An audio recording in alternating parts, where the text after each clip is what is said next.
10 ఏళ్లు తెలంగాణను అప్పుల పాలు చేసిన బీఆర్ఎస్ నాయకులకు రైతుల గురించి మాట్లాడే నైతిక అర్హత లేదని టీపీసీసీ ప్రధాన కార్యదర్శి అద్దంకి దయాకర్ అన్నారు. రాష్ట్రాన్ని దివాళా తీయించి వాళ్ళ రైతులపై మొసలి కన్నీరు కారుస్తున్నారని ఆగ్రహం వ్యక్తం చేశారు. రైతు రుణమాఫీపైన చర్చకు ఎక్కడికి రావడానికైనా తాము సిద్ధమని అద్దంకి దయాకర్ అన్నారు.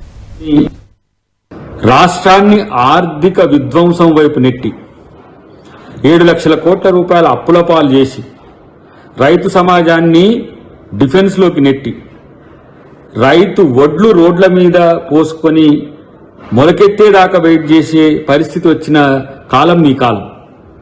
రైతుకు బోనస్ ఇవ్వడమే కాదు, వ్యవసాయ పనిముట్లకు సబ్సిడీలు ఇస్తున్నాం. ఇలా ప్రతి ఒక్క రైతుకు భరోసా కల్పించే ప్రయత్నం ఈ ప్రభుత్వం చేస్తుంటే ఇలా మీరు సవాళ్లు విసురుతున్నారు.